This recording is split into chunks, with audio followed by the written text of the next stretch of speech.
Let's remember second order. We're only going to use the underdamped systems here for second order. If it's overdamped, I'll consider them two first order systems. All right. So, if it's underdamped, the amplitude will oscillate around the final value and then finally settle out to the final value. Well, what do we want to know? How big is the oscillations? What's that maximum response and when it does occur? And what's the frequency of those oscillations? And when do the oscillations essentially die off? So, look at that. Maximum amplitude. When? It's called time to peak. Time to first peak. How much it overshoots is usually specified in a percent overshoot. Normalized. When does the transient response die off? We usually specify that by what's called settling point. In a true linear differential equation, when does the transient response ever die off? Never. Yeah. Right, but in practice, it does. All right, so let's look at the homogeneous solution again, same as we did with the first one. So here's a generic second order homogeneous solution. Put it in terms of sines and cosines. Now notice that the frequency of the sine and cosine is omega n square root 1 minus zeta square root of the initial frequency. The exponential, which is minus zeta omega n, so it has kind of all the real parts of the root in that. So to really look at this thing, you have two parts. You have an exponential part and you have an oscillatory part. So the exponential part really is like a first order response. It tells us about the chaos and transient. It has exactly the same form as a first order response. So in fact, we can even define a second order time constant. What would that be?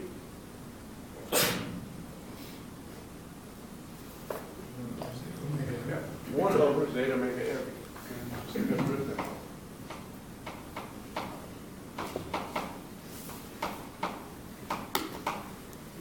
Because this has dimensions of time. Right? Zeta is dimensionless, but omega n is per time. In terms of time. So we're going to have a second order time constant. Sine and cosine describes the oscillation, and the frequency is the damped measure frequency.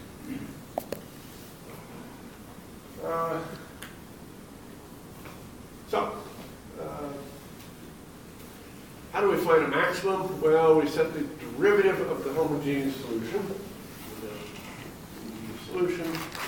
Take this thing, find the derivative of that with respect to time, set it to 0, that's how you find maximum minimums. When we do that, we find the time to this first peak, which ends up being pi over the damped measure frequency. Okay, then we put that time back into the equation for the homogeneous solution, and we can find what that value is. And usually we say we normalize around the percent of the peak over the steady state.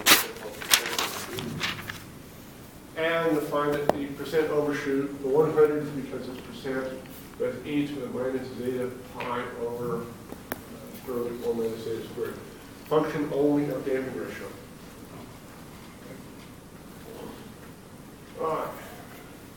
Or invert it, is usually what's a nicer way of doing it, because usually we specify what our overshoot should be to tell us what our damping ratio should be. So take this, solve for zeta, and that's the minus the natural log of the overshoot, square root pi squared plus natural log of the overshoot squared. Okay. This is the more useful form, because that's usually specify overshoot. We want to know what the damping ratio is. All right. Frequency of oscillation is the damping ratio frequency. dependent on the damping ratio, right? And remember, it's always slower than the natural frequency. Things that oscillate always slower than so-called natural frequency response. And the damping natural frequency is probably memorize that.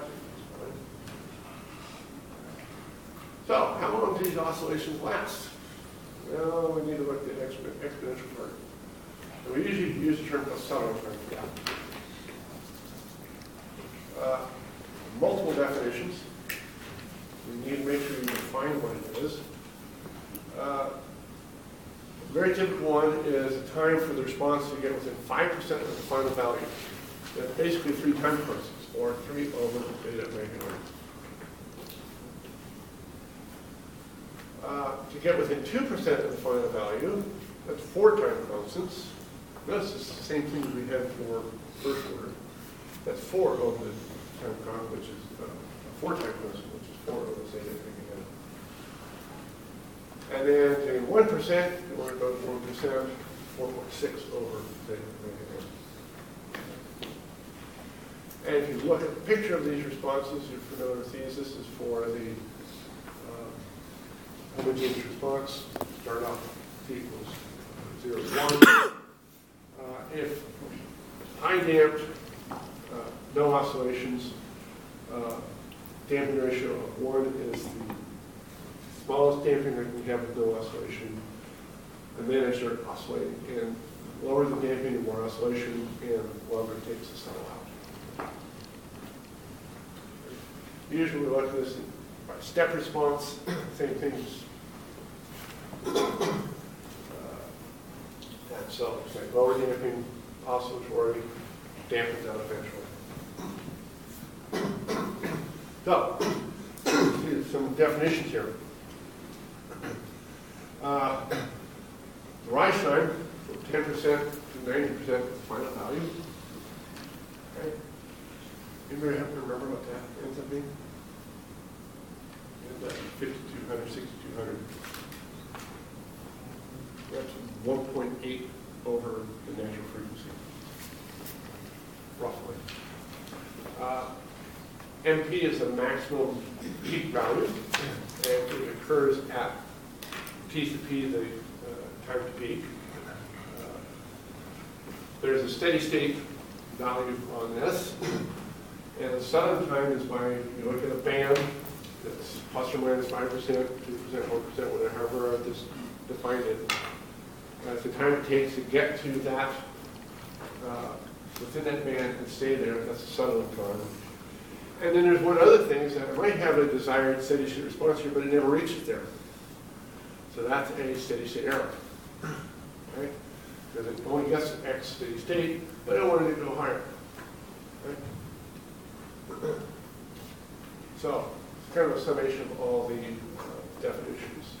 Oh, one of those not used very often is the so-called time delay, T to D, which is the time it takes to get to 1/2 of the steady state value. It's very rarely ever used. Okay. Well, one thing that might be neat is how do I have a physical system measure these things? For a first order system I want to get time constant. It's the easiest way of getting time constant.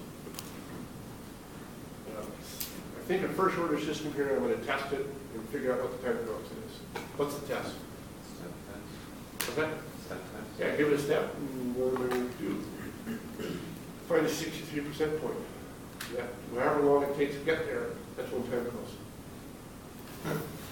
And you look at the final amplitude and compare it to the input amplitude, figure out all the gains. For a second order, what's the easy way of test? I want to get damping ratio and natural frequency. I just oscillated, see what natural frequency is. If I oscillate, how do I get natural frequency if I oscillate? I mean, give it a forced sinusoidal input? The peak will be where if I do that? If I give it a sinusoidal input, a peak amplitude, will that be the natural frequency? The answer is no. I'll be aware, it's what's called a resonant frequency. You can use that to extract it. It will not be the natural frequency. You can't measure that directly. What's a nice test? Think about the homogeneous solution here. What we've been talking about, the transient response. I can give it a step input again. Right? Basically turn on, and what do I measure? Damped frequency. Could measure damp frequency if I get enough oscillations. You know, some of those, you kind of learn one little bump, it kind of pretty much stops. So it might be a difficult thing to measure. But it's a very easy thing to measure. Maybe your time to peak, and Time to then maybe peak. twice that? Yeah. Look at that, see when that occurs. So, find the percent overshoot, one thing, how big is that peak, and when does it occur? All right? So, the overshoot is a function only of damping ratio. Right?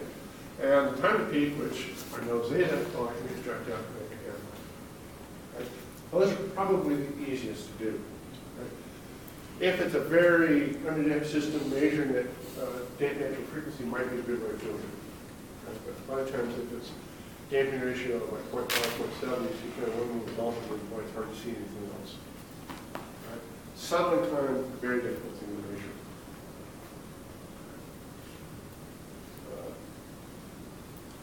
And then look at the final amplitude, compare it with what are my input amplitudes, and then I have a gain constant. Okay, I can also do this with suggesting the frequency input. Let's look to remind ourselves of that. So I'm giving it a sinusoidal input to it. Instead of the homogeneous solution, I'll be solving for what?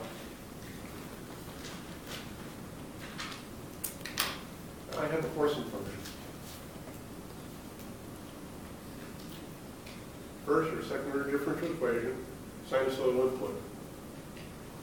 Got the homogeneous, but sinusoidal input implies what? Solve for what? Solution, what differential equation? Homogeneous and particular, right? Let's solve the particular solution for sinusoidal input. All right, so let's look at it for first and second order responses. And if you remember those that had the transfer function controls, we had this thing called phase margin, gain margin. So the frequency response we usually describe as a gain as a function of frequency, with phase as a function of frequency. So instead of a time clock, we're plotting over frequency. So I'm going to look at sinusoidal steady state. What does that mean, sinusoidal steady state?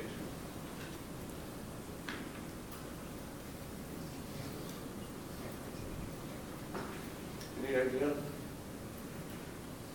Is the input a sinusoid, so it's just Yeah, input's a sinusoid. so yeah, it's Well, also what's the steady state plot? it's not changing. What's that? Couldn't hear. Is what? The oscillation died down. No, the oscillations haven't died out. Same peaks. The transients have died out. Right? This is over a long time. Right? There is still oscillation because it's being forced with the sine function. It will oscillate. At what frequency?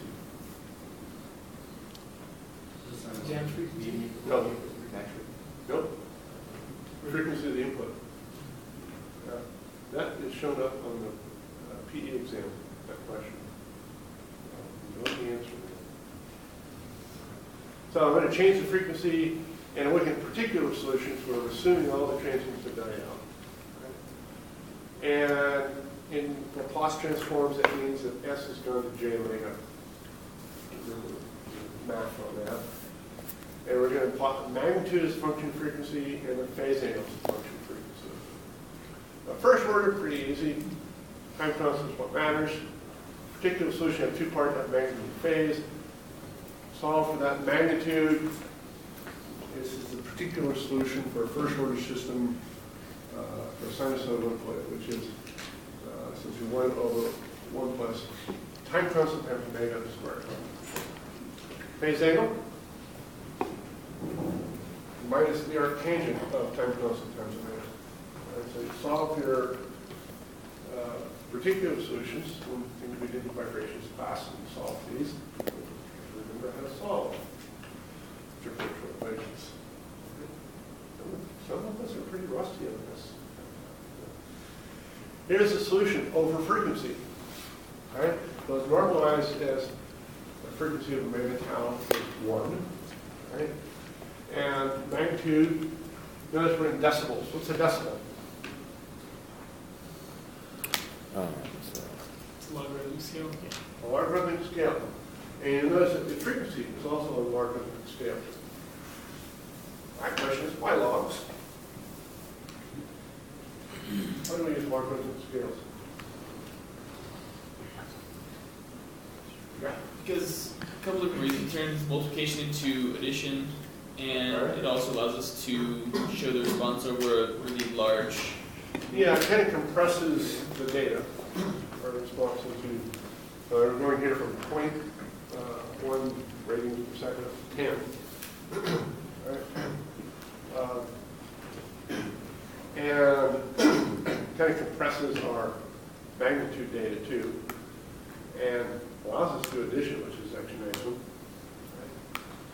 Right. And also kind of results in kind of straight lines.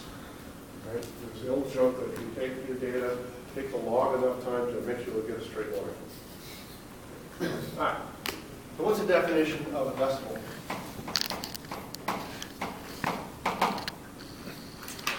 Well, we have that. Remember that.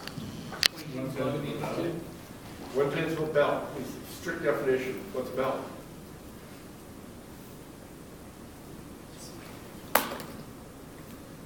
That is actually the original definition. You can't actually count 10 times a bell. Decimal Latin for 10. Bell is named after someone. But it's capitalized. Alexander Graham Bell. What's he notable for? The telephone? Actually, before a telephone. Why did he develop? He didn't actually intend to develop a telephone. What was he trying to work on? Working with deaf people. Yeah, his wife is deaf. And so he was trying to find a way of helping deaf people speak better by giving them an idea of, by feeling things soundless. By accident, he invented the telephone. Right? It wasn't one bell.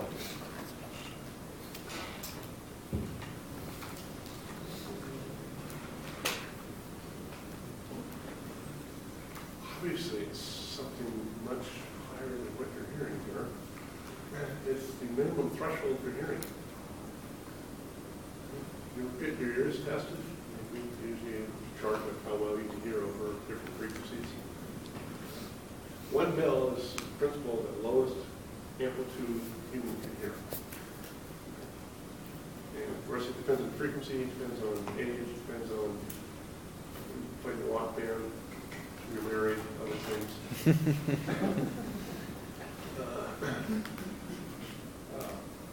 But for this case, what's a bell? Yes, a bell. What's the definition? 200 times log of the amplitude? 20 times the log of the amplitude.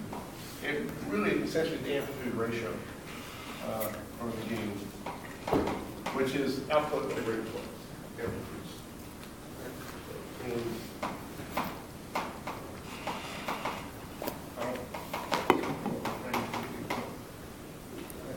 20 decibel. Decibel means 10. And we have 20 here. Shouldn't it be, what's all right, what's Latin for 20? Deci. We don't teach Latin anymore, do they, suppose? It's Venti or Venti. Venti, yeah. Yes. Tends to be Italian. So it should be a Venti bell instead of decibel. So what's the strict definition? That's in terms of 20 times the log of gain amplitude over output amplitude over input amplitude. Well, if you remember about logs, 2 times the log represents what on the this part? So 10